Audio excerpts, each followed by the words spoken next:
All right, so welcome everybody to our August 9th professional development session for our OSTCP grant. Really appreciate you joining the call today. I think we have a really good presentation, and my hope is that you'll be able to take lots of good information from this and that you'll take advantage of the voluntary next step that we'll talk about at the conclusion of this training. I do want to give everybody a couple of reminders right out of the gate. Last week, I had sent out some questions from the feds. Vic had another call and had some questions from the feds. His meeting is next week, so he would like to have your responses emailed to me by this Friday, the 13th. I know, Friday the 13th, right? But what I'll do is I'll take your questions and compile them into one document so that Vic can have the follow-up discussion with the federal government as needed. I also want to remind people that our regularly scheduled connection meeting is happening August 20th, which is a Friday. I believe that's at 10 o'clock in the morning. And you should all have the Zoom link for that meeting. If you don't, please reach out to me and I'll be happy to grab that for you. Now, before I turn it over to our presenters, the other thing that I would say is this is an interactive presentation. So if you can be cameras on and mics live, so to speak, when the time calls for that, we really appreciate your efforts there. And with that being said, I'd like to introduce Tony Lampley and Mary Shika with the Iowa Mentoring Project, and they're going to do kind of an introduction for themselves, and I'll let them take it away. So thank you, Mary and Tony. Appreciate you having on the call today. Thank you. Thanks so much, Crystal. We're so glad to be here. So as Crystal said, I am Mary Shika with Iowa Mentor, or the Iowa Mentoring Partnership, and I'm the director there. Been here for about 8 years, and prior to that, I had a long career in schools too. So I was a teacher and a counselor at elementary, middle school, and high school level. So happy to be here today, and we're going to hear a little bit from all of you too, so we know who's on the call. And Tony, do you want to introduce yourself? Sure. Yes, I am Tony Lampley. I am a part of Iowa Mentor also. I oversee a federal grant, the Office of Juvenile Justice and Delinquency Prevention Program. I know that's a handful, a mouthful to say, but I oversee that program. I have had experience. I went to graduate school, and my school experience has been in community colleges, but I did a lot of mentoring and volunteer work with the after-school art program. So I am super excited to be here, and it's kind of like being home, working with you guys with after-school programs. It's one of my favorite things that I used to do when I worked corporately. It was a good break for me. So it's a pleasure to be here and be with you all. Thanks, Tony. And since it is just a small group, I'm just going to go through the participant list and call on you. If you please introduce yourself and tell us where you are working on the program that you represent. And then 2 things. If you've had some involvement in mentoring before, and then also what your partnership is and what you're looking to do with your partner, just so we can have a better idea of what your project is, like who your partners are going to be and how you're trying to, I guess I don't know what your project is. That's what we're asking for. Okay, so if you explain that a little bit. So alphabetically, Ariel is first. And I want to apologize right now. I have bad internet today, so I probably often turn off my camera. And maybe that's just better. You don't have to look at me, so that's okay. So Ariel, if you please do an introduction, your name, your employment, if you've been had some involvement in mentoring, and then what your project is going to look like for this grant. Thanks. Yeah. So my name is Ariel DePay. I'm with Boys and Girls. I am the Career Pathways Coordinator here. I have not had any experience in mentorship myself. I'm hoping that changes with this. And right now I'm working to partner with Mercy and DMAC to try to get a healthcare program running for the fall for our kiddos. Great, thanks. And Dalton. Hello, I am Dalton Lape. I am from Owine High School. I am the work-based learning coordinator here at the high school, and this is my first year teaching in this area. Some partners that I'm looking for are more manufacturing with our town. We have East Penn, who's a new business here in town. Ice Manufacturing is another one. And then Transco, who works with the railway here in town. Great, thanks. Delisa? Hi, my name is Delisa Ware. I am with the Council Bluffs Community School District as the Work-Based Learning Coordinator. And I started in this job in May. And so my responsibilities are to cultivate relationships with businesses in town to help get our students into a career pathway through business doing guest speaking. They could do internships, apprenticeships, pre-apprenticeships, on-the-job training, any way that a student could get experience in that career field. Great. Thank you. Elena?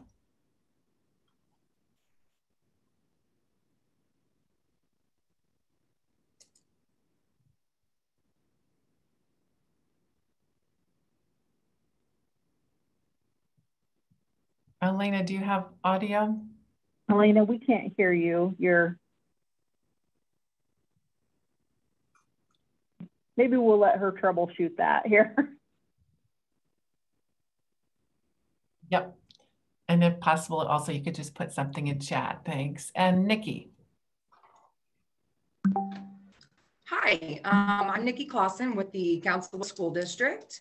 I'm the 21st Century Program Director, and so we are partnering with Delisa to support the Career Pathways program. And so we're kind of still navigating through that, how that's going to look this year. And so Elena and I are actually meeting with Delisa on Wednesday because they haven't met quite yet, because she came on right at the end of the school year when we were on break for school. So yeah, we're looking forward to just figuring out how we're going to fit into that with our other programs as well, and how we can help each other. And I have had experience in mentoring. I was in teammates for the last 7 years, and my teammate just graduated from high school last year. Oh, cool. Yeah. Thank you. Well, great. Thanks for all of those introductions. Elena, I know you put that in chat. I don't know if you want to add anything else now, if you have, Mike. Okay. All right. Thanks. Mary, I wanted to point out that we also had Nisa who joined the call. Oh, I'm sorry. Didn't mean to leave someone out. Nisa, if you could introduce yourself, please. And we're just telling a little bit about your project and if you have experience with mentoring.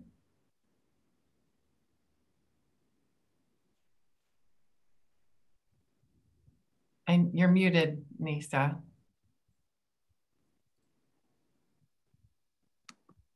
She was having trouble hearing with her computer. She is at the Boys and Girls Club of America, and she's the director of operations here. Okay, thanks so much. See, this is teamwork. We're all helping each other out.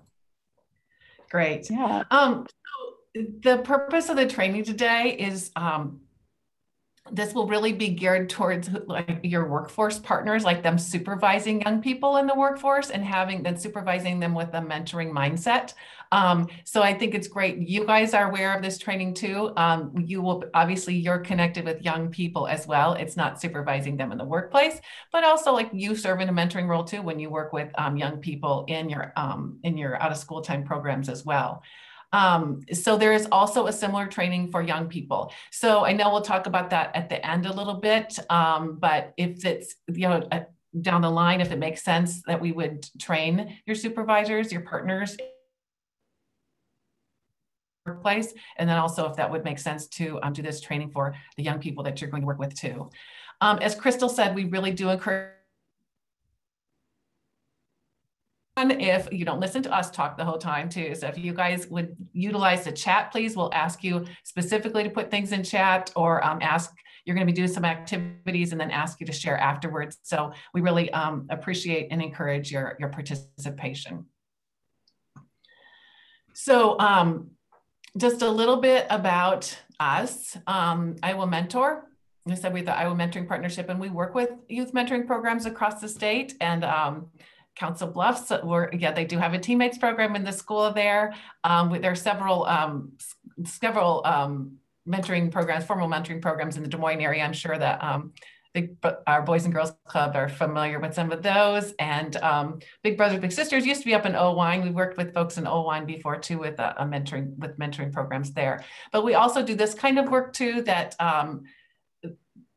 it's not maybe what you think of a traditional program. They will be matched more or less in the workplace with their supervisor, and the supervisor is we're asking them to think about that young person, not just as someone there to do a job for them, but as a mentee that could be guided as they supervise them in the workplace.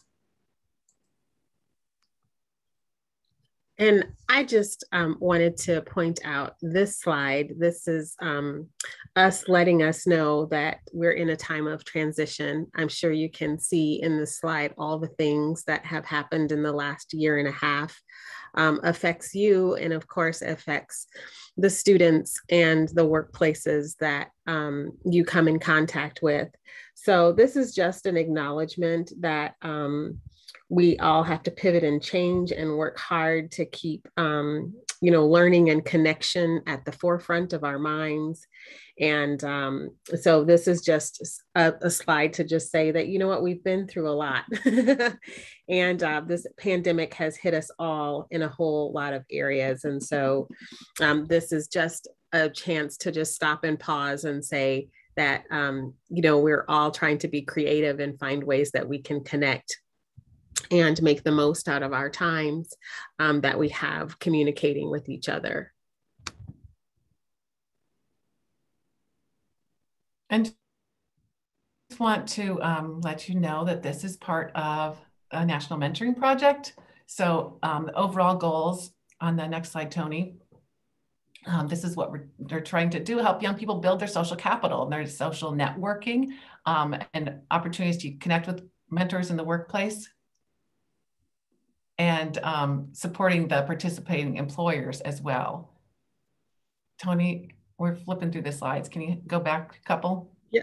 Oh, sorry about that. Yes. Just one more. There you go. There we go. We'll just digest that for a minute. These are the goals of the project for the young people as well as their supervisors. And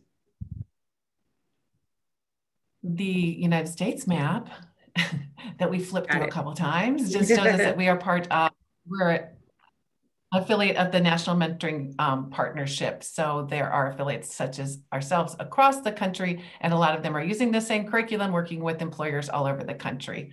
So we're just excited to be part of this, and just want you to know it is part of a bigger project, and it's a curriculum that's been tested with a lot of national partners as well. So just excited to have their depth of knowledge and the research that went behind this.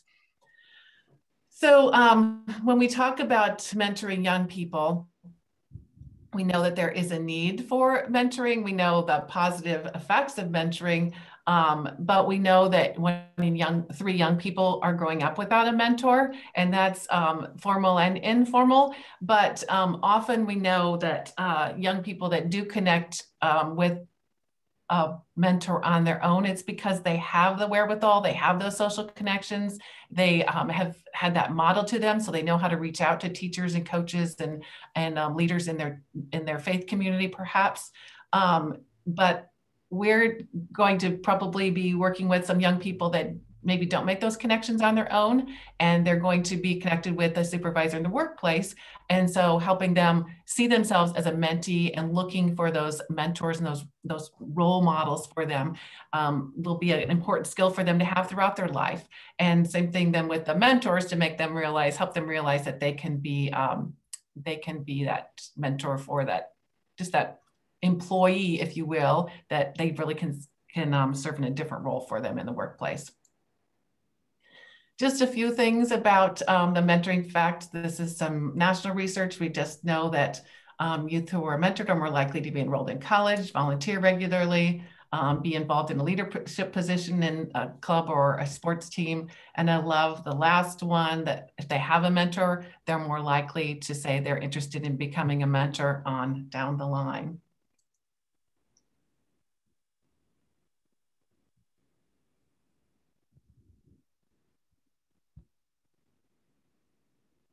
Oh, Mary, I think we lost you there, or is it me? Oh, no, this is you.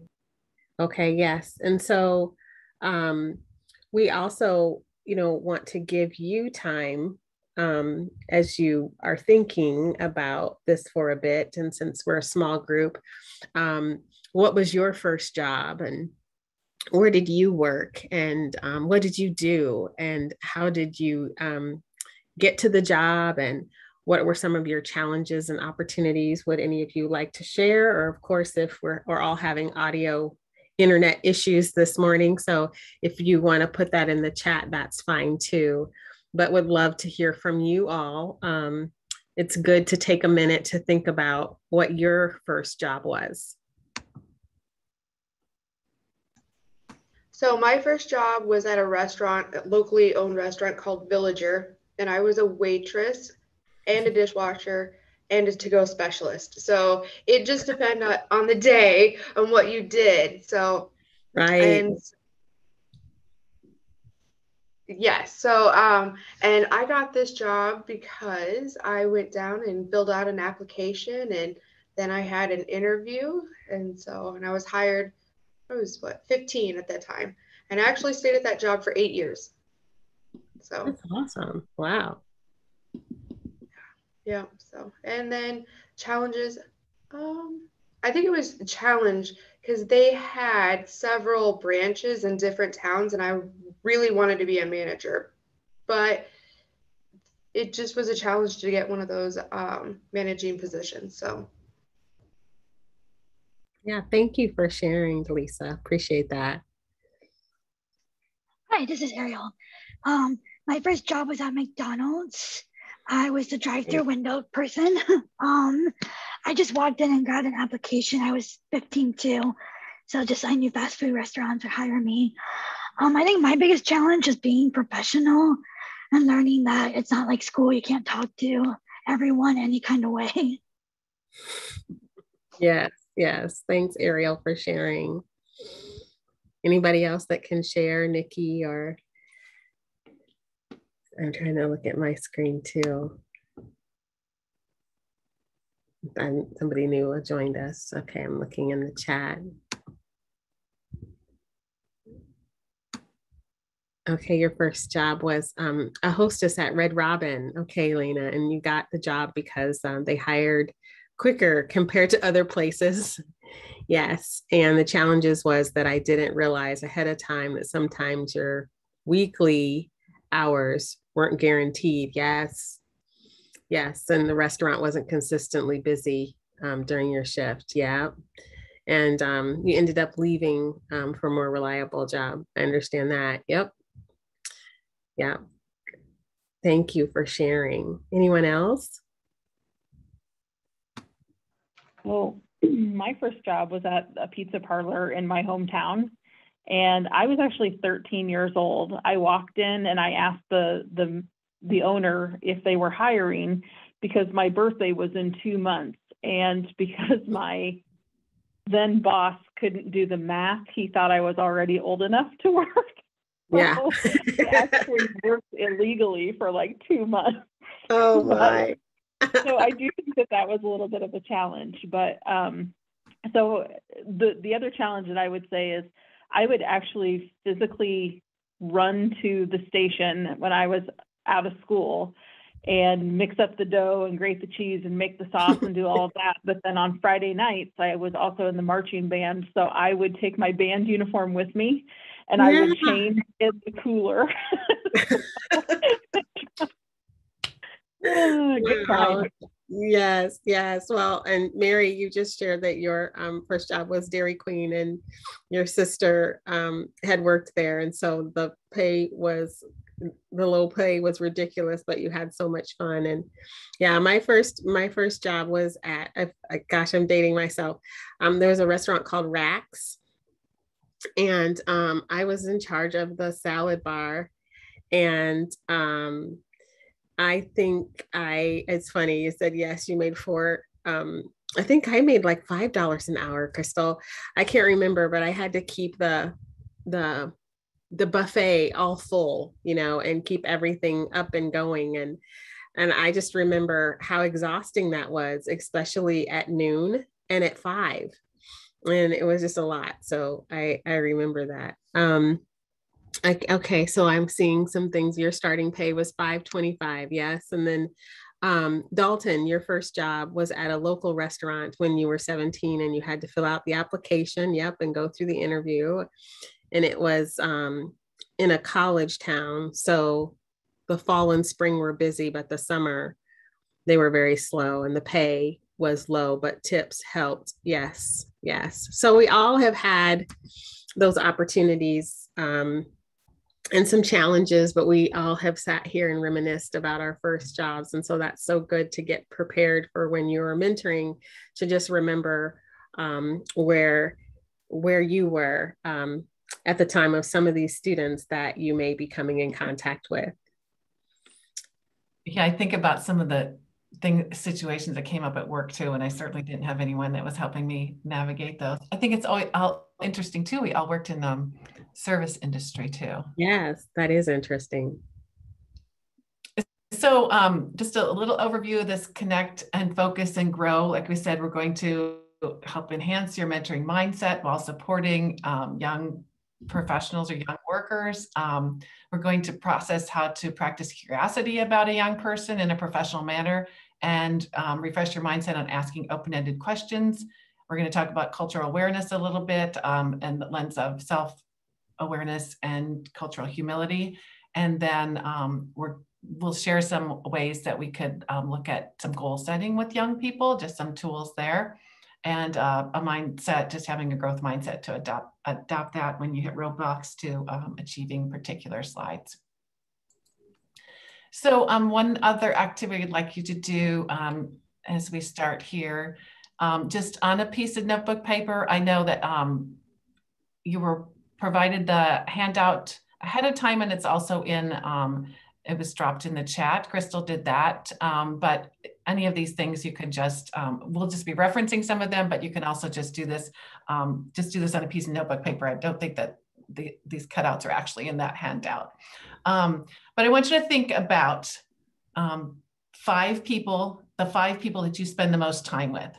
And just on a piece of paper, if you'll list the 5 people you spend the most time with, and 3 things that you like about those people that you spend the most time with. So we just take a couple minutes and jot down on any piece of paper 5 people that you spend the most time with, and the 3 things that you like most about them.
Can you give me a thumbs up if you're ready?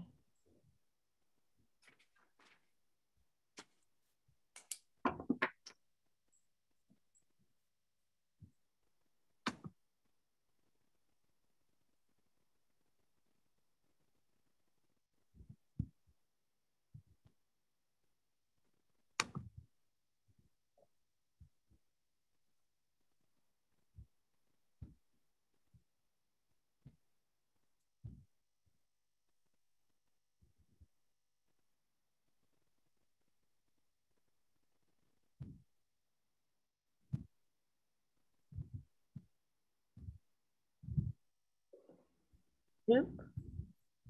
Okay. I'd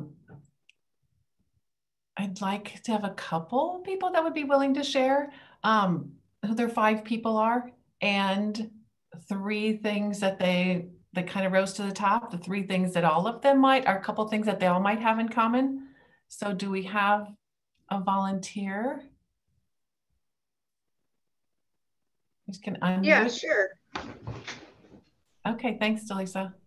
Yes, so I found that 4 of the 5 people that I wrote down are my family members. So I have my husband, my oldest daughter, Shelby, my middle child, Emma, and my son, Connor. And something that I wrote down for all of them was funny. So I must like having a lot of humor in my life. And then the 5th person is Kathleen Schmedding. And I also wrote funny down for her too. Great, thanks. Some of these might have changed over the past year and a half if you've been working remotely or when we were a little bit more confined. That window might have narrowed who we're spending time with. Anyone else be willing to share, please? I can share. I turned my camera off because my connection isn't that great in my office as well. So I'm with you, Nikki. Yes. Yeah. Okay. I'm much like Delisa. My husband Keith, and then my daughter Delaney, and my son Jack are probably the 3 people I spend the most time with. And there's something for all of them. I would say my husband's really supportive and he's very encouraging. My daughter is one of the most compassionate people I've ever met and just really caring. And then our son Jack is very, very entertaining. There's not a dull moment with that kid. So quarantine was actually super fun with them. Awesome. Great. Good. Thanks so much for sharing. So we know that the network of people that we surround ourselves have a big influence on us, how we think about ourselves, what we think of our ability or who we are. And Tony, if you'd slip to the quote there, this is a theory about this, that we're the average of the 5 people you spend the most time with. We spend a lot of time. We mentioned the couple examples people mentioned with their coworkers and their family. But other than that, the place we spend a lot of time is our coworkers too, so that we know that they are going to have a big influence on us as well. So this is an interesting thing to do, and it's an activity we do with the young people too. And especially, at the stage of their life that they're in, and friends kind of evolve sometimes, or they get involved in different activities and things, and they're spending time with different groups of their friends too, just to think about how that influences them, what they get involved in, how they're acting, but also thinking, surrounding themselves with, like, looking even where they're working or who they're connecting with at work too, and how that will have an influence on them. So this is helping them encourage to seek out that mentoring relationship, particularly in their workplace in this context.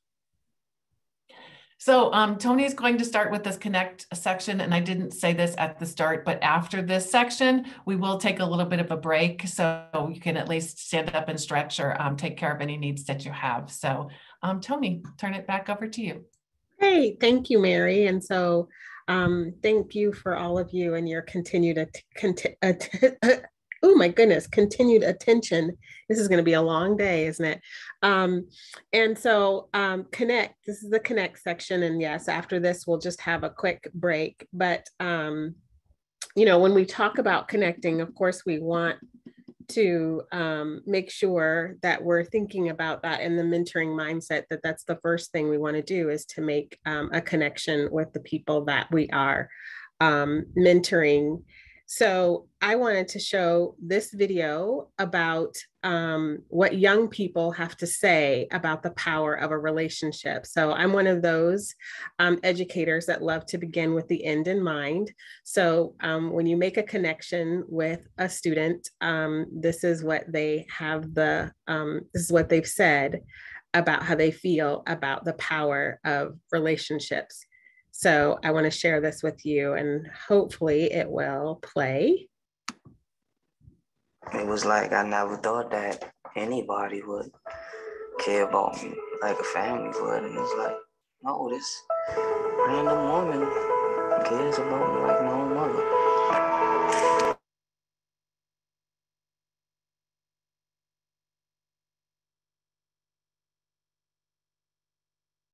Tony, we lost audio.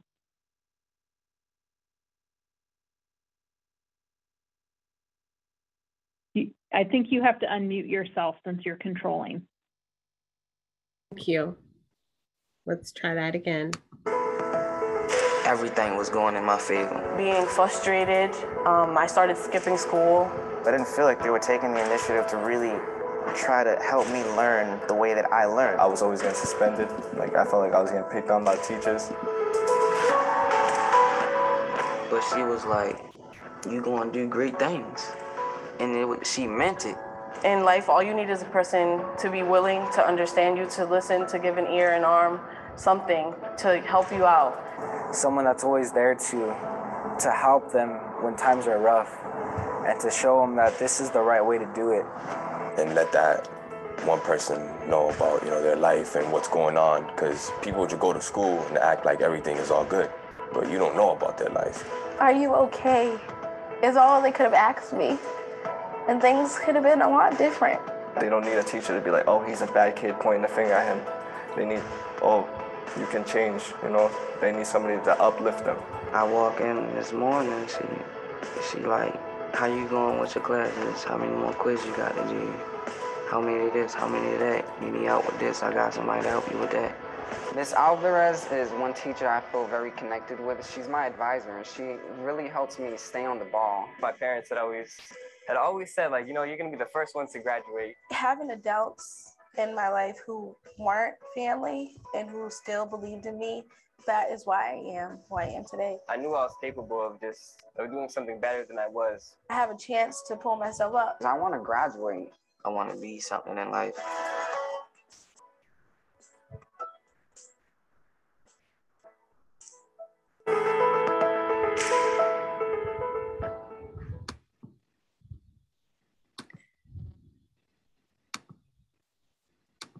It was like I never thought.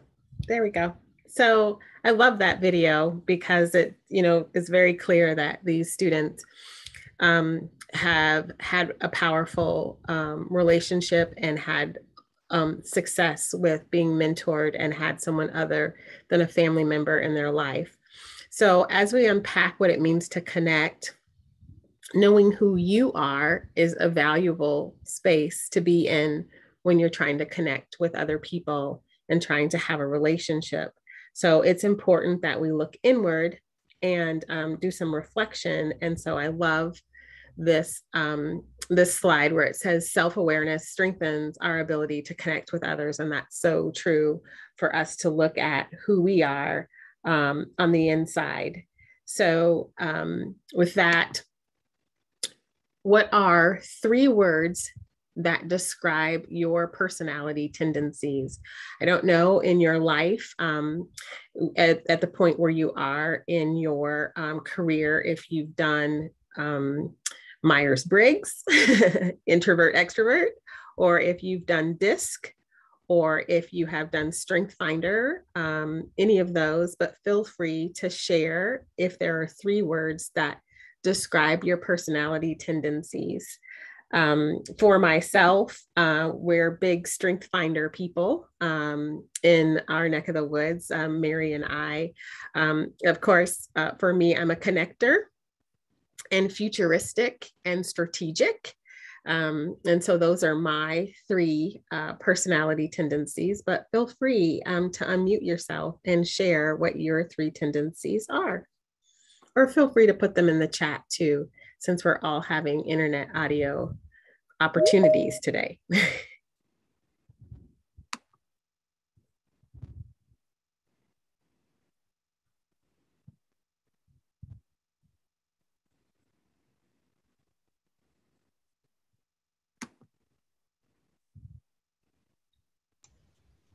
I tend to be a connector, which is why I'm good at my job, and people pleaser and a motivator. Got you. Thank you. And so, Nikki, you said yours is an includer, arranger, positivity, and a woo. Yes, I love woos. Always makes the workplace fun. And Ariel, you're loyal, engaging, responsible. That's awesome. Thank you for sharing, both of you, Nikki and Ariel and Elena.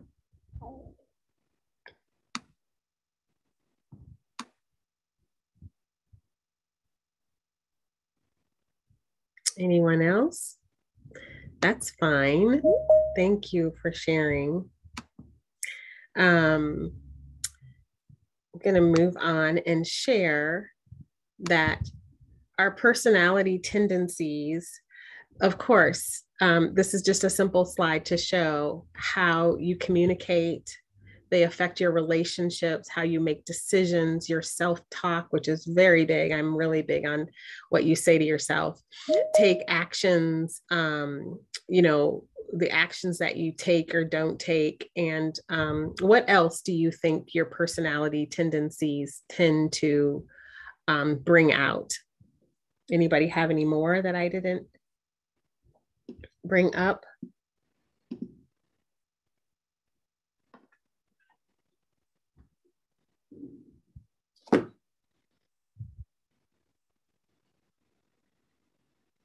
Yeah, they affect a lot of things, don't they? So, you know, even the way that your workforce, and I mean, where you bring what you bring to the workplace, and when you're in teams, I see it a lot. It's always great to have a woo in my team to make us not take things so seriously sometimes, but then also to celebrate some of our goals and our victories. And I'll talk a little more about that later. But just as some fun, I would love to know some things about you all. So if you could be in any movie, which one and what character would you play? So now this is the woo part of us, right? I'm not good at this, but you know, for me, I'll go if I could be in any movie. I love romantic comedies. I don't think I could be in one. I think I would get lost in the all the crazy that the twists and turns that they take. But I say that because I love happy endings. I like when they end where boy meets girl, there's this adventure, and then they end up together in the end and everybody's happy and they ride off in the sunset. It's a good escape. So when they don't end well, I'm like, So that's just me. Anyone else?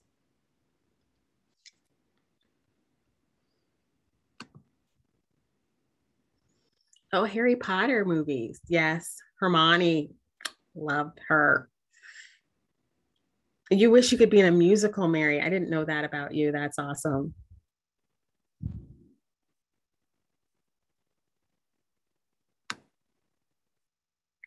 Anyone else? Anybody? I know I have been asked this question before, like if I could choose a celebrity to play me in a movie, I automatically goes to Melissa McCarthy. Yeah. I love her. But then I get nervous because I'm always like, yeah, but she's pretty foul-mouthed. I hope people don't think that about me, you know? Yes, but it's fun. It's funny. Yes. And okay. And so you too, Delisa, you're like me. You would be in a romantic comedy. Yeah. I find those to be fun. Crystal, she's not one of the 5 people you spend the most time with. So I guess that doesn't make her a foul person. You were leaning towards something fantasy Elena. Okay. But musical sounds so much fun. So you might steal that one. Yes, it's totally fine. And you love to sing. Yes. Yeah. And dance. It's so true. Yes. So yeah, you and Mary could take your show on the road. It reminds me of, sometimes you can just break out in song, right? You're probably one of those people that just breaks out in song when you think about it. That sounds like a whole lot of fun. Yeah. So this is a fun one. So here's my next question for us. If I handed you a blank thank you note, who would you write that to and why? And this person could be even somebody you don't even know, but they've made an impact on you. Oh, okay. So Dalton, you would be in a movie with determination in it. Yeah. Mm-hmm. So like those movies where the principal changes the whole school around. Like I like those. But so if I handed you a blank thank you note, who would you write it to and why?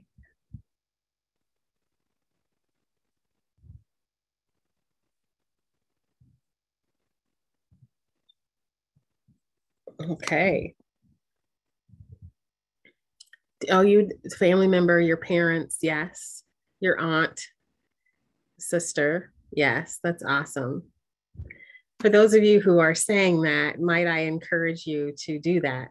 A handwritten thank you note is unheard of these days. So, get that forever stamp, because I really don't know how much stamps cost anymore, but get a forever stamp and send that to your mom, your dad, your aunt.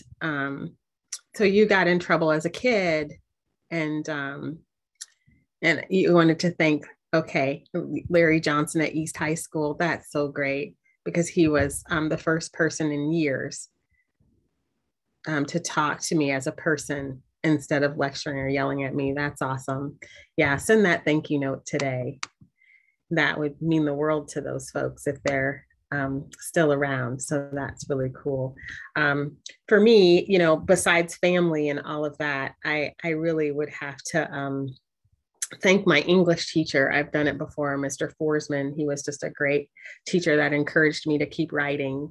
And so I'm grateful for him for that. Well, you all, thanks for sharing that. I appreciate that so much. Okay, so here's my next question I would ask you. What would you do if you could not fail?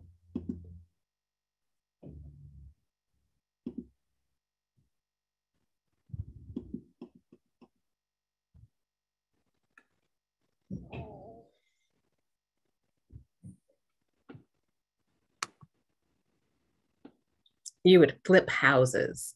Yeah, that sounds like so much fun. I'd love that too, Lisa.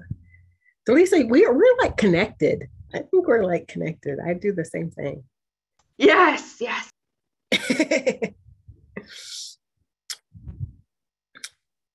Right now with the Olympics on the brain, I would win a gold medal. Marathon, triathlon, yes.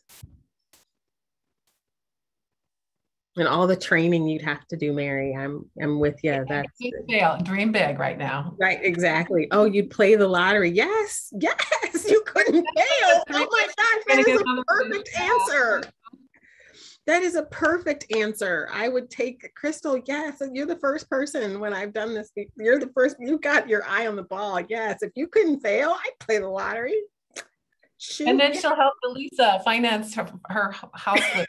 That's right. That sounds like a plan. That's right. I love that. I love that. Anything else? Create and run a dreamy Airbnb somewhere in the mountains. Yes. Oh, and then you could fund the traveling musical show. Yes. I'm with that too. That's awesome. That's awesome. Awesome. Okay, so I have one more. And so here it is. What has been a defining moment in your life that has shaped who you are?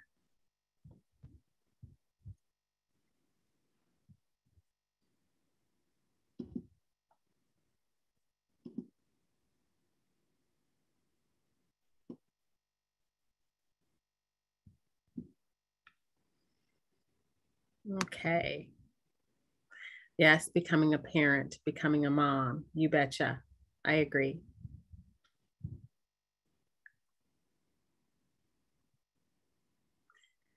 I was offered a job opportunity outside of K through 12. Yes. And it led to many other opportunities and experiences. Yes. Which is why you're all stuck with me today. Me going back to graduate school with 3 children under the age of 10. Yes, that was a defining moment. Beginning work in a nonprofit. Yes. All of those things are great and life-changing. Anything else anybody wanted to share about any of the questions?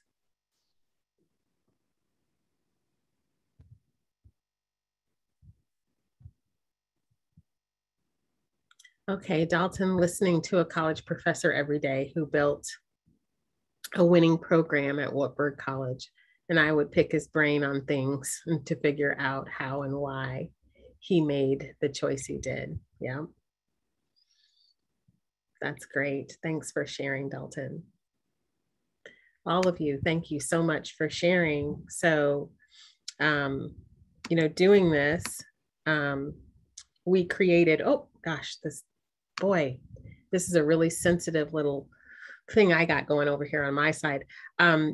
So what did you notice about the questions being asked? Did you notice anything about the questions as I was asking them?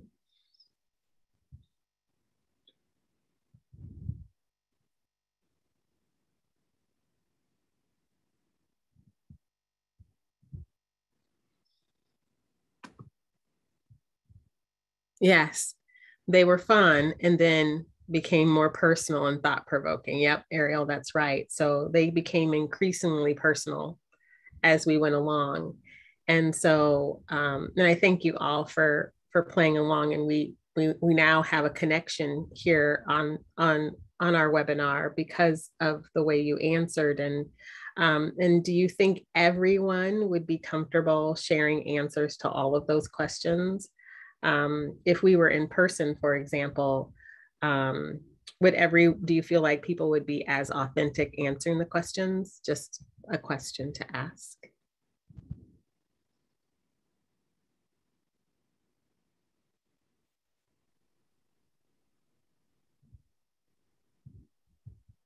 I am really curious about that. If you think that's easier to answer questions like that, if you can just put them in chat, or if you think that would feel different if you were in the same room.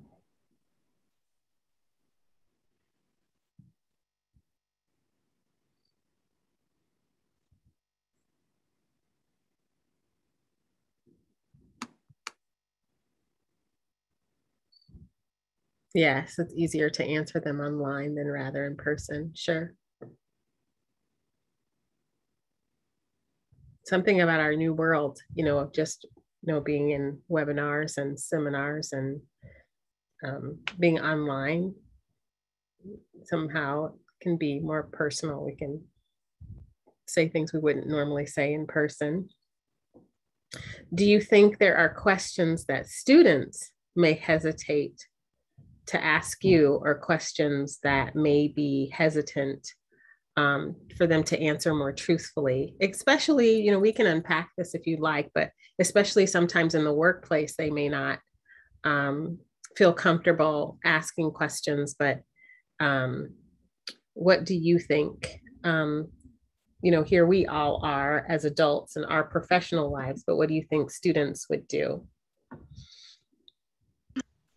Last year I was in the classroom, and I found that students were more hesitant to talk on the online forum than they were in person.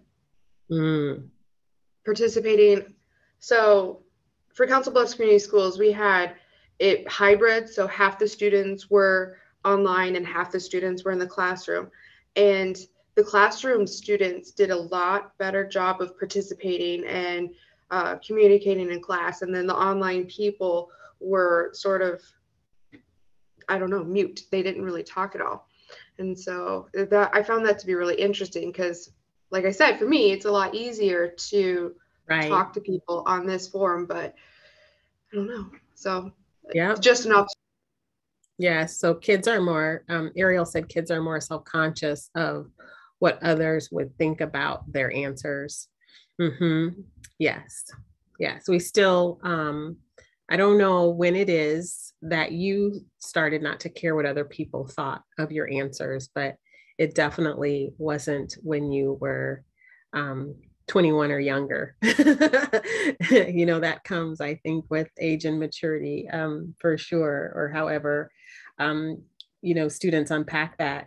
How might you help a student, do you think, feel comfortable sharing their truth with you? Again, feel free to talk to me or, you know, talk to all of us or put it in the chat. But you know, you said, I think students, Dalton, I got it here.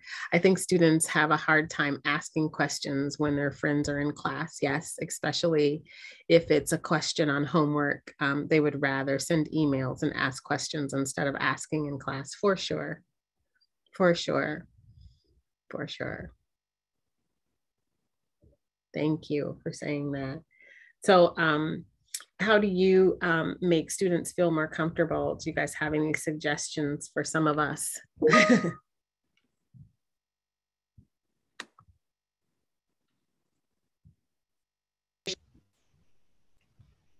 I always try to, when I'm speaking with a student, make sure that there's no, I don't know, for lack of a better word, judgment that's coming across in my reaction and my face, and making sure that they feel completely accepted with whatever they're telling me.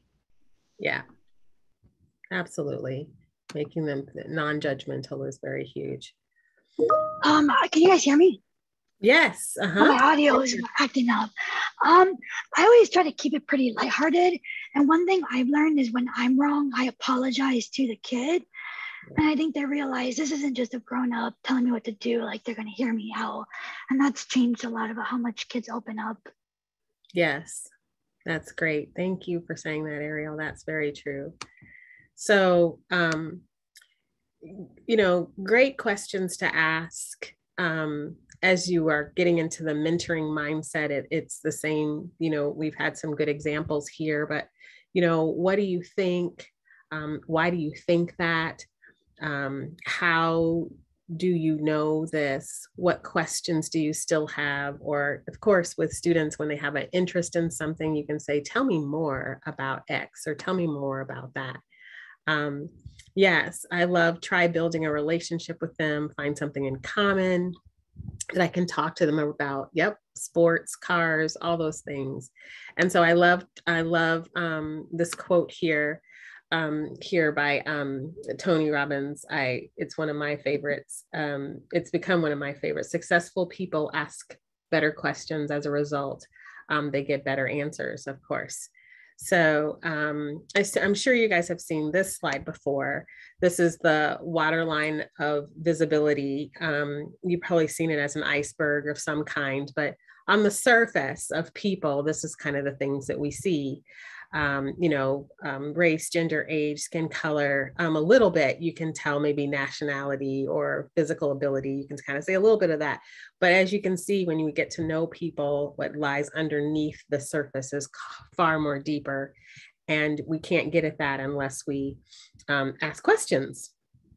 So that is our section on connecting. And so we just kind of have rounded out our time talking about connecting. Our next section is on focus, but we're going to take a small break, right, Mary? Yes. So how about, I have 10:56. How about we'll come back, how about at 11:02? How's that for random times, okay? Just a short little break if you need to get up and stretch or take care of business, and we'll join you back here in now 5 minutes. Okay. Thanks. Okay. Thanks, Mary. You're good to go. Thanks. So yes, in the Connect section, we talked about open-ended questions and trying to get beyond the tip of that iceberg to connect with young people. So as we move into the focus section, we're going to dig a little bit deeper into the significance of practicing curiosity. And I'm sorry, I am going to turn this video off again too with my funky internet connection. So thanks for hanging in there. Hopefully the audio won't cut out too. So this slide I'm sharing is the ladder of inference. So we're just going to look through these steps here. I don't know if you've seen this before, but in every situation we face, work or personal, we get a massive amount of information, like that pool of data, that blue they're showing there at the bottom. So it's natural for us to make an observation and quickly make an assumption. And based on that observation, we come to a conclusion. So we do those things very quickly. We select some data, some piece of data, we translate it into our own terms, we explain it to ourselves, and we draw those conclusions. It's kind of dangerous because it happens so quickly. You go through that in your head. You're probably unaware that what information you're selecting to focus on. And no one else sees your thought processes or know what stages you've gone to. They just see your action that you take as a result of that. So an example of that would be if you are supervising a young person in the workplace and they agree you're just going to meet at a certain time to talk about something. So you agree you're going to meet a certain time and place, and they're late, and they don't explain why they're late, and they don't seem to notice that they're late at all. And you decide that the mentee simply couldn't be bothered to show up at the right time, and that they value their own time more than yours. You're frustrated, you have a hard time listening to what's going on with them, and so you start talking to them about why it's important to be on time, how it's rude, disrespectful, unprofessional to be late, and all of that. It'd be true, but you really don't have any idea what's going on with your mentee. And we look at the beliefs rung there on the ladder. Your beliefs are reinforcing the data that you select, how you interpret it, and which means those beliefs are creating this positive feedback loop in there from the observations up to the conclusions. And by positive, I don't mean that it's correct. It just means your beliefs are reinforcing what you choose to focus on here. So it's kind of like I have this belief that young people, that, the time is really just not that important to them, and, that it's irrelevant, just show up when you want to show up, that kind of thing. That's my belief. Kids these days are irresponsible, whatever. I'm feeding, I'm selecting the data to feed that belief. So it keeps me in that loop there where I'm jumping to this conclusion, and my action was to choose to kind of, lecture the young person that's supervising me. If I was going to practice curiosity, I would ask some other questions. And so on the next slide, just things to consider then, like what assumptions am I making, and why do I think that? Do I have some valid, past experience? But if I do have some past experience, is that with this specific individual too, or am I making generalizations? What does the data tell me, which we are taking in that data, but what am I missing? And I love that question. Can you tell me more? I mean, simply asking the young person, like, oh, what happened? I thought we were meeting at this time. And there could be a myriad of reasons, some very valid for that. Or maybe it is an opportunity to educate them. But based on them just showing up at the time that we did not agree upon, I could jump to some conclusions based on my beliefs, or I could dig a little bit deeper and find out what is missing, and always just, can you tell me more, so we could get to what's really going on. So asking open-ended questions and actively practicing curiosity provides a bigger data pool for our ladder of inference from which to interpret the facts. Just linking back a little bit to the iceberg there, I'm going to talk a little bit more about cultural competence and cultural humility, because we make some assumptions too that everyone is like us. And we know that we're all coming from a different background. and having some awareness of our own identity and ability to view the differences and to learn from other people, having that competence and humility to actually learn from others. I think this is really important as a mentor too, and we talk to the mentees about this as well, that you can learn as much from your mentee as they can learn from you. I mean, you certainly have lots of experience in the workplace to share with them, but just learning about other people, we can learn a lot from our mentee. So when we're talking about practicing cultural humility, obviously in relationships, it's important to acknowledge that our culture and experience in life are very different from other people, and the norms that we've grown accustomed to may not align with others. And I think the simplest thing for me when I'm talking about your coming from different cultural backgrounds is if you've ever brought families together to share a holiday, you know, an American holiday, Thanksgiving, you come together, but one family may eat at around noontime. Another family may say, oh, the Thanksgiving dinner is always like 6 p.m. in the evening. Just what food is served, certainly you have cultural traditions about that. And how those foods are cooked too. Like just thinking about that just was always a good way for me to think about that we all come from different cultural backgrounds. So to practice cultural humility, you want to reflect on your own culture, your ancestors' experiences, how your family functions, and your personal biases are important to acknowledge as well, and learning about other experiences and other cultures.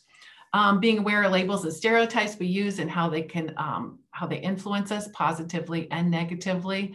You know, hopefully we're not trying to just label people in categories. Again, in this situation, I think too, we're looking at like kids these days kind of thing. I'm not that we're all those grumpy old people saying that, but not lumping together, you know, people of a certain generation as well, and being open to listening to that young person and where they come from. Reflecting on your values and the source of your values and how you put those into action. Focus on understanding others' values and where they come from, and just acknowledging that it's different rather than fixing them to conform to your beliefs or values. It's not right or wrong, it's just different. And I think there are differences we know culturally with, you know, like say eye contact, sense of time, importance in time, and even how we address people too. Some cultures are raised to say yes, ma'am and sir, and that means different things to different people. Tony, I think you had another example too about gals. Is that correct? Yeah. So, you know, both of my parents grew up in the South and Florida. I know it's kind of hard to say Florida's the South, but it is the South. I think when we think of South, we think of North Carolina, South Carolina, and Alabama and those areas. But my parents lived in Florida. And so my mom, being raised and grew up in a segregated time when we lived in a culture where Blacks had their own space and whites had their own space. The name gals was considered derogatory and used in her culture to differentiate her from white women. So instead of calling her a woman, they would call her a gal. So when my mom moved up here to the north and saw guys and gals being used, it was derogatory to her. And I wasn't the wiser, of course, being raised here in Iowa. I didn't understand what she was talking about. And so in other cultures, it's just gals. It's just a Southern thing that you say. But for her, it had a whole different connotation. And I came to understand where she was coming from just by her sharing her stories of how it was portrayed in her culture of her growing up, that gals was a derogatory term used for Black women. Thanks, Tony.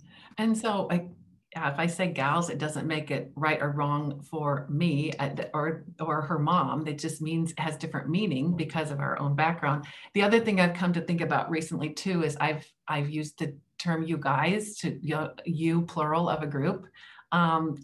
I think that's maybe kind of a Midwestern thing. It's not all y'all like South, but you guys, and that is, using gender perhaps that could be offensive to people too. So just kind of being aware of that. That's not my intention either, but being aware that other people might interpret that differently too.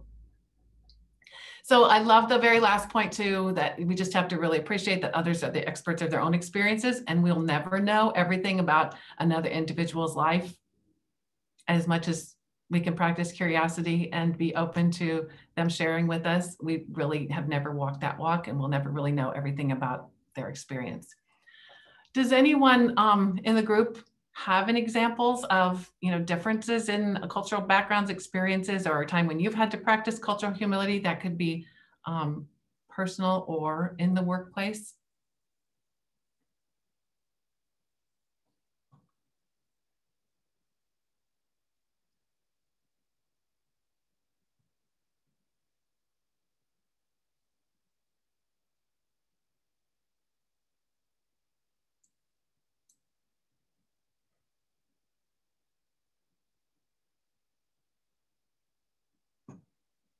I keep thinking about some cultural differences that I experienced when I was working with both Spanish-speaking families and then our Swahili families when I was at my previous job.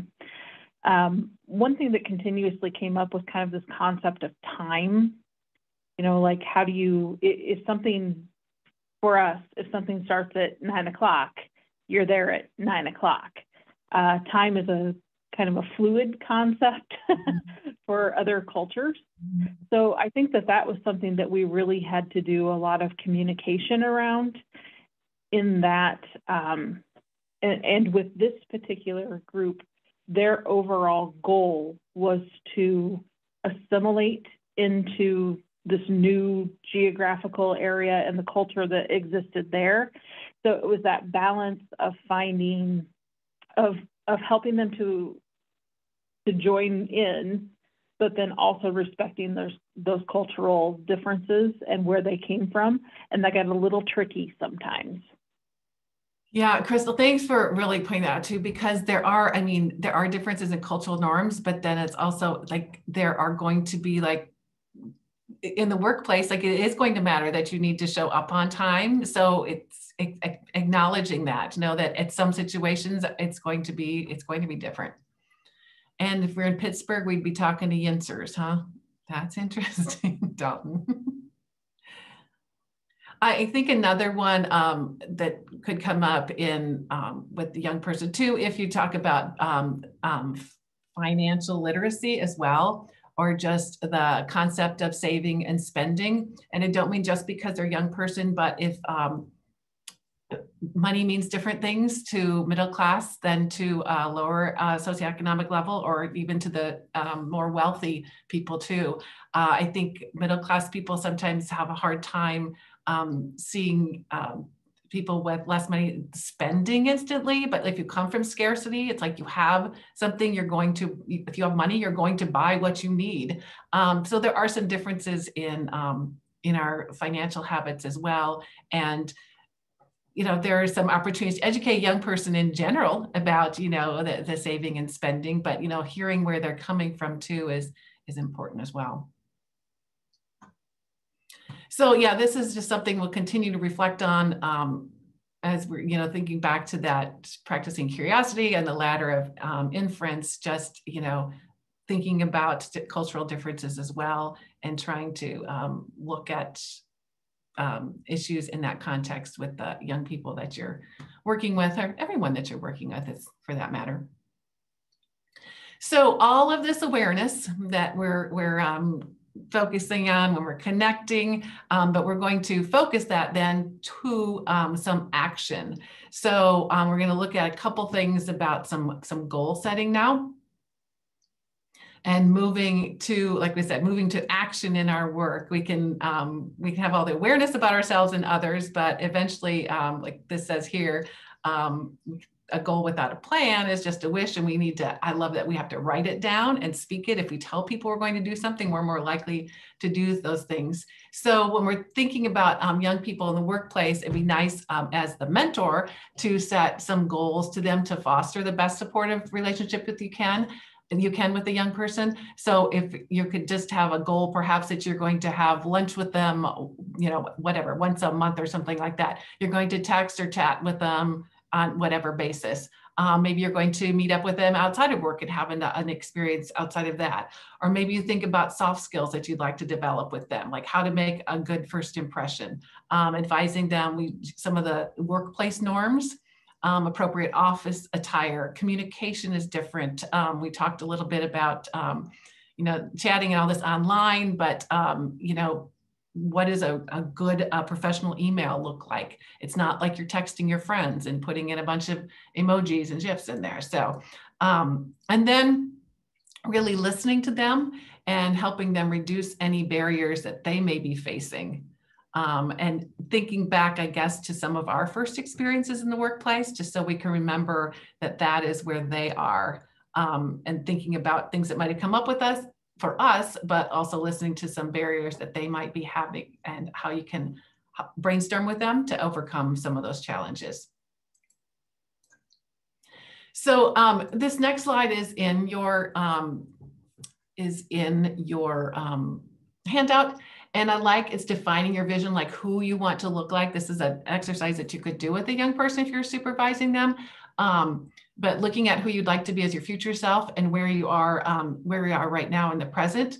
So the keep, stop, and start, and think about keep, those would be my strengths. Stop would be some deficits or like some barriers that are getting in our way right now. And the start would be opportunities, like what should I be looking for so I could start doing this to help get to my future self. So again, just putting this together about, you know, we're practicing curiosity, asking open-ended questions, we're creating this awareness and learning about the other person so that we can help define what our future self would look like. So our last section is the grow section. Pause, anybody have questions or thoughts, anything else on the focus section?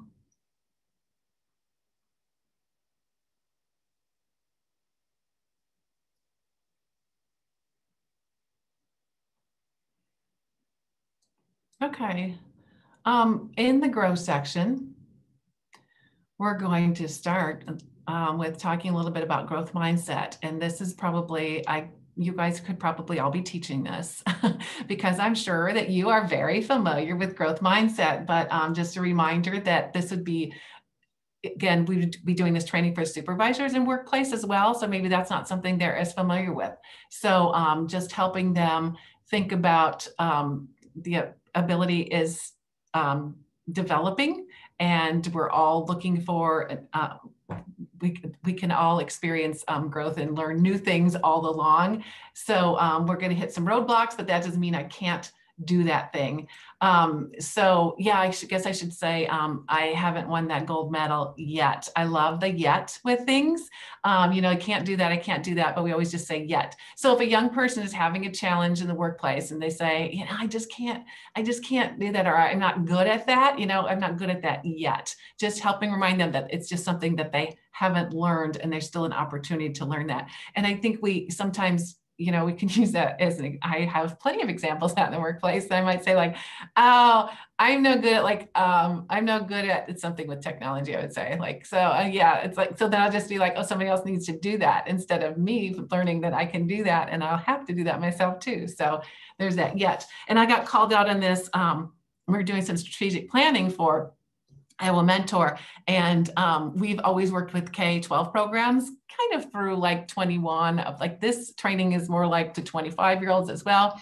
But a couple years back, we were told we were going to actually run a college mentoring program. And so we were talking about that, defining the age we work with. And I said, that's not really, you know, we don't really work with the college age students. And I got called out on it. And I said, yet, you know, so we can all practice growth mindset. So just another tool to share, and this is, I'm going to have you think about this a little bit. On the next slide is a strategy box thinking about growth mindset. So on the right, the examples are things that you might have learned to do, or in this example, learned to do before: to play the piano, cook, and have a good career, and put in 5 things that they've done that help them get to that goal. So if I'm going to play the piano, I took lessons, I brought books on learning to read music, I reminded myself to practice, my parents made sure I put in the work, and I always had a passion for music. So that was an interest of mine that to help me learn how to play the piano. And then the one thing that red was something I wanted to learn to do, so not organized financially. And so I had some steps like how I could reach that goal. So the idea behind the strategy box is remind yourself that you have learned and succeeded at reaching some goals before, and you use some strategies to get them. And then with those examples, think about something you'd like to learn to do, and strategies maybe you could borrow or adapt from the other quadrants here. So I'd like to give you just a couple minutes to think about at least one thing that you've learned in the past and strategies you employed to reach that goal, and something, a new learning challenge or something you're trying to work on or will be working on in the future, and some steps or strategies that might help you get to that. So I'll give you a couple minutes to think about that. You could do that in a handout, or if you just want to jot on a piece of paper.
So I'll share a quick example and see if others are willing to share as well.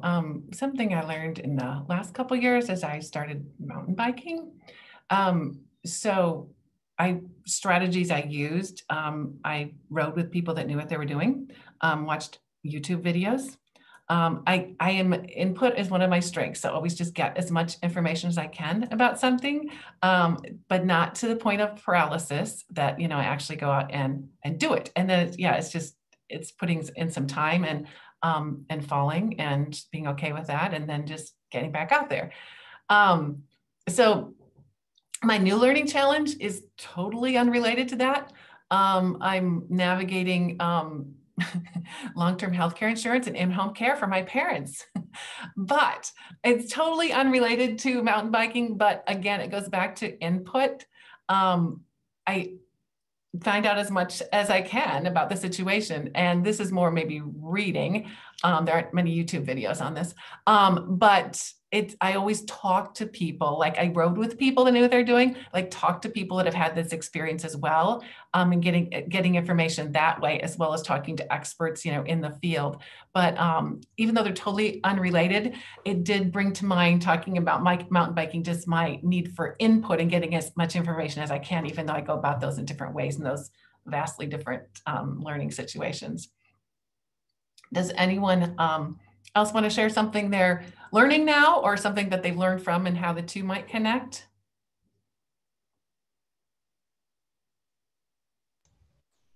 Well, mine are not connected at all. Okay. But I know how to renovate homes limitedly. I don't do electrical or plumbing, at least not big jobs. But we, as a family, have renovated 3 bathrooms in 3 different homes, and we renovated our kitchen in our current home. And we did this by practicing. We watched YouTube videos. We asked experts at like Lowe's or Home Depot, what's the best way about going in installing this, watching HGTV or other home improvement shows. I really like watching This Old House. That's my favorite one. And then what I'm learning to do, or I've just started to do, is learn how to cook food, like restaurant style food. So, and I'm just started doing that, playing around with different foods, learning what tastes go together, practicing trial and error, like try something like, ooh, that didn't taste good. So, and then reading recipes. Great, thanks. Yeah, so I think it's helpful. Yeah, you look at how you learn to do renovations, and some of it, like you said, is trial and error as well. And I love This Old House. They're the consummate experts, right? The oldie but goodie. I love it too. Like I said, we're kindred spirits, Delisa. I think we are. Yeah, yes. So hopefully, just going through this exercise just is helpful to think about just breaking things down a little bit, and it makes tasks less daunting, I think. And it's not like a step-by-step guide how to do it, but just not thinking like, I have strategies I've used before to reach goals, and I can use some of those similar strategies, adapt them to learn something else. And again, this is something you could, a young person, they could set a goal for the workplace perhaps, or it might not be, it might just get into something personal as well, but that they've had experiences where they've had some success. And so building off of those for some other goals they might have.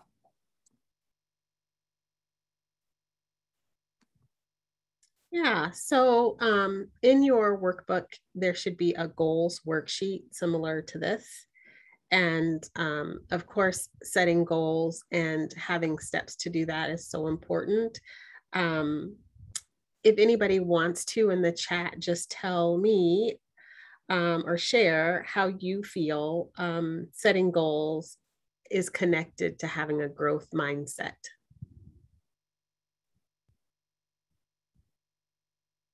Anybody want to say?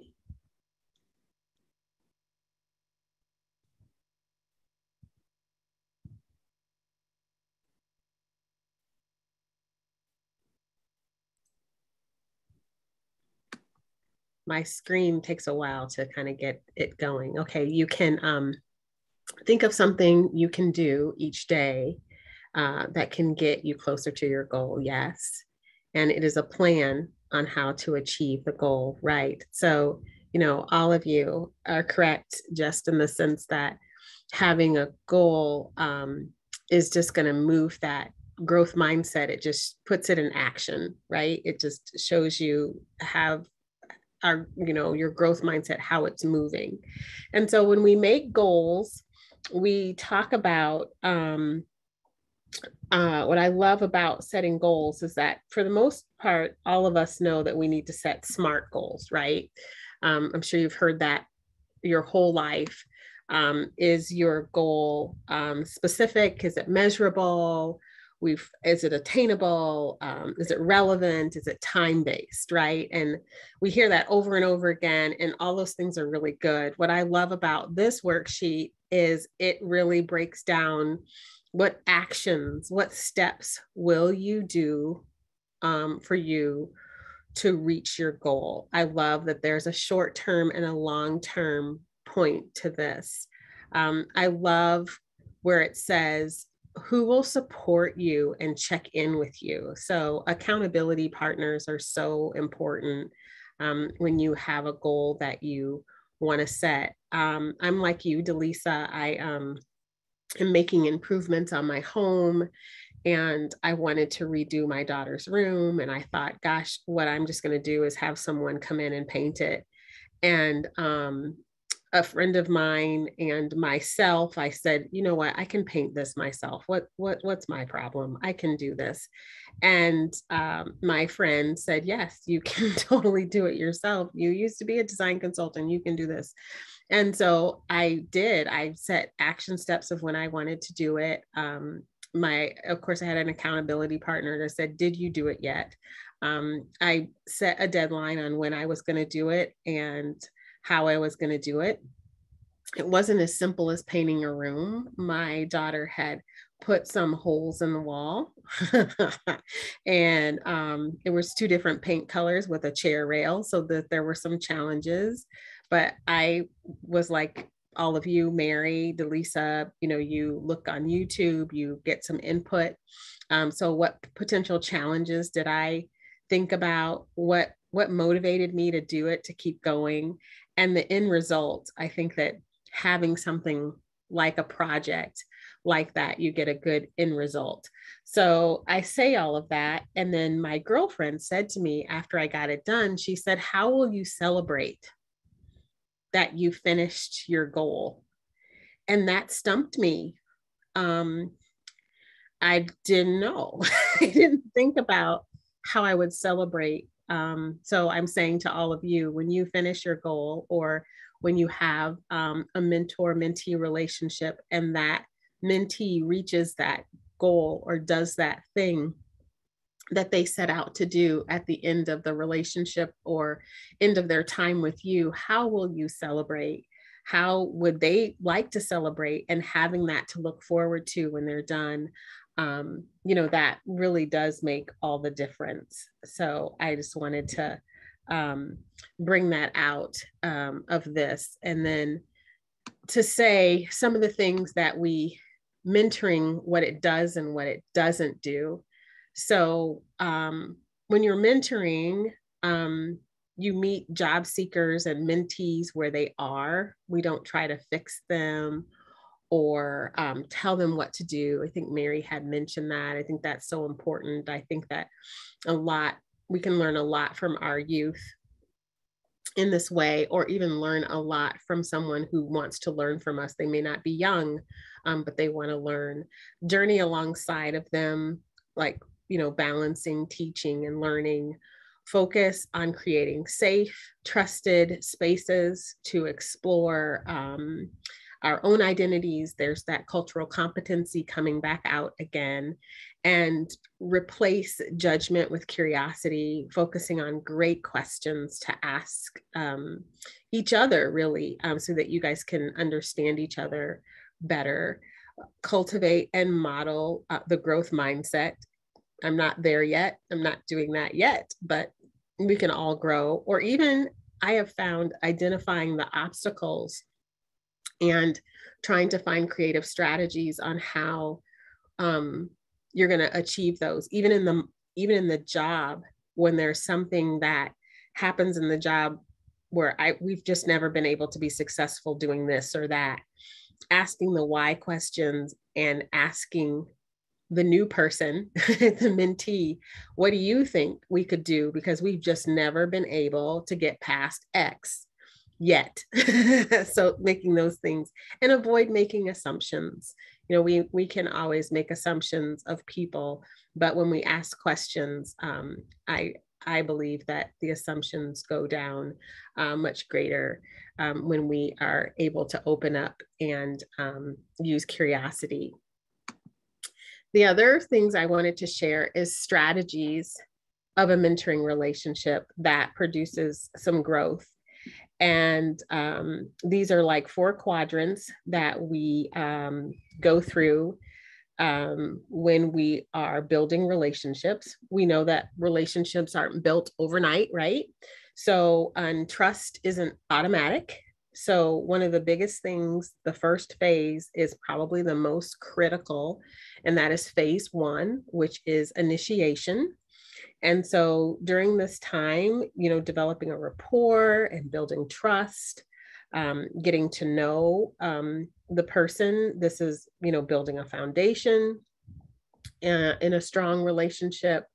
All of these things, setting boundaries and confidentiality. This is where that's established in this initiation stage. You know, I always encourage mentors to be authentic and vulnerable.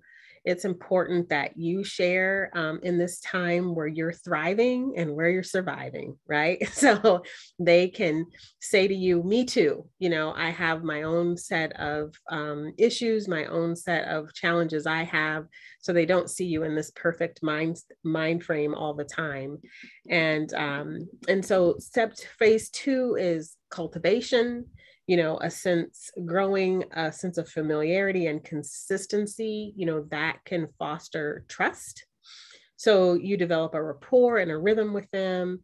And then the uniqueness of the relationship begins to develop. So this is where development takes place, because you're creating a sense of consistency and they can rely on you. Phase 3 is the transformation. This is where opportunities of growth. And this is when the mentee can really start working forward and working towards executing their goals. You know, mentees should feel more confident in the relationship. And, you know, they will do this at work and at school. Closure, you know, yes, it's a time of reflection. I always like to, even in phase 1, talk about the closure, you know, talk about when you guys are setting goals. If this mentoring relationship is only for a certain time, maybe it's for a year, or maybe it's for a semester, however long that you're supposed to quote unquote mentor, I have found that people mentor well beyond their mentoring time because this person will say to you, hey, can I call you sometime? I know our formal mentoring is over, but I still would love to keep in touch with you. So when we talk about closure, in a healthy closure, it's when you can talk about it at the phase 1. And then when it happens in phase 4, it's not a surprise. It didn't happen because of circumstances. You just kind of know. And sometimes closures do happen because of circumstances. We know that because of COVID, that we've had quite a few things just have to end or have to be done in a different way because of that.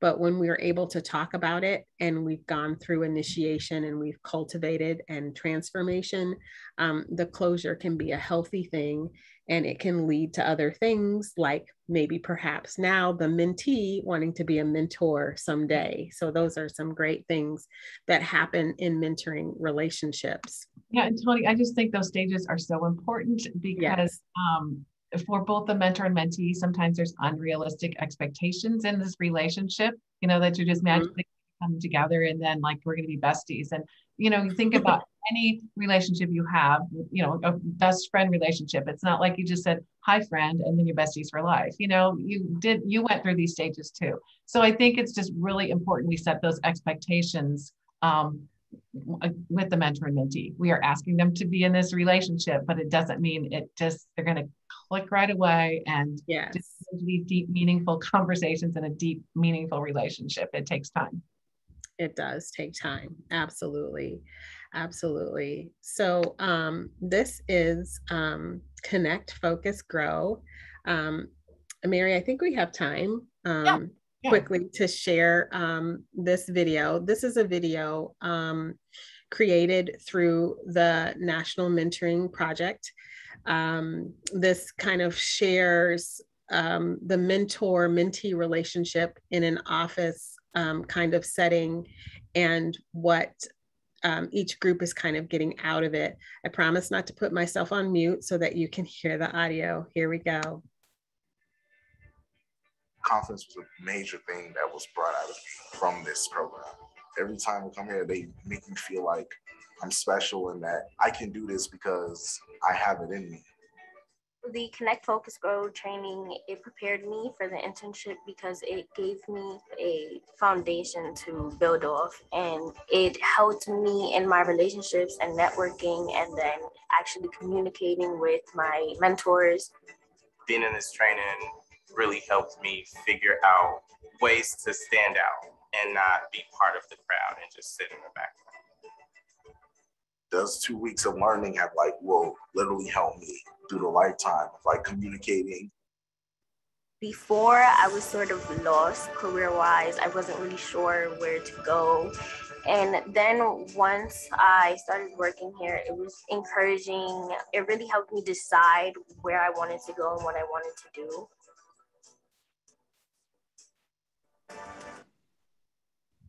Thanks, Tony.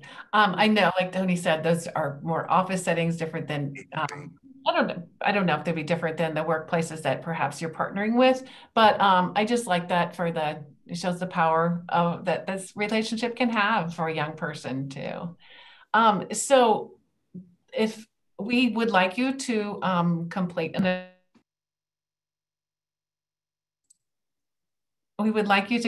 evaluation of the training. So if you do have a QR code, you can click on that, or else, you can scan that, or else I also did just drop the survey in the chat as well. And if you want to just open it, and we won't complete it right at the moment, but as soon as we wrap up, if you would do that for us, that would be super helpful. We are at the end of our training, but I did want to offer opportunity if people had questions at all or had any comments right now.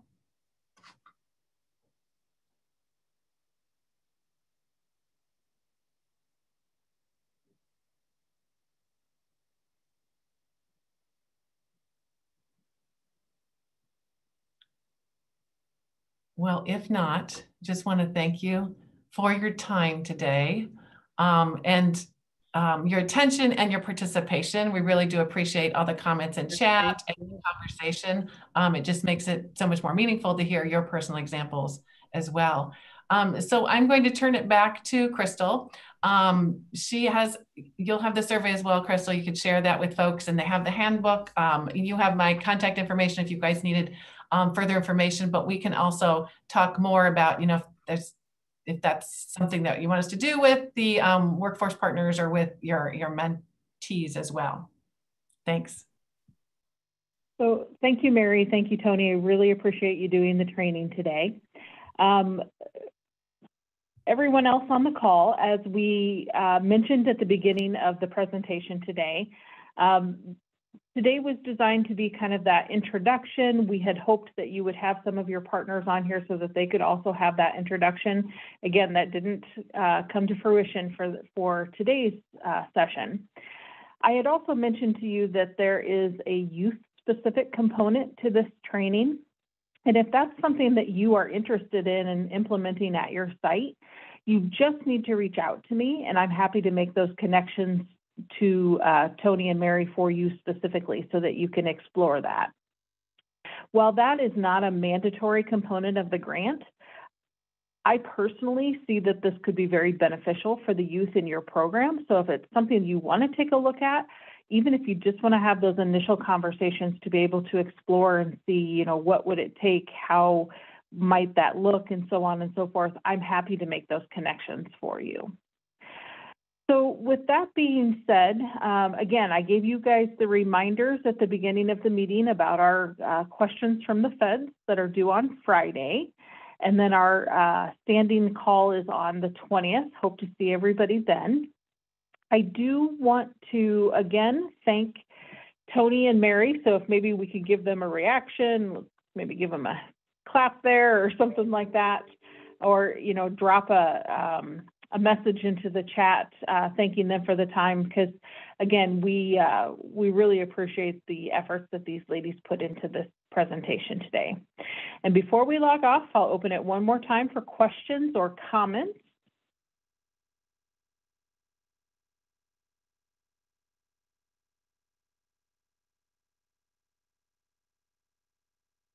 Okay, so with that being said, I want to thank everyone for your time, and I hope you have a great day. All right, bye-bye, everyone.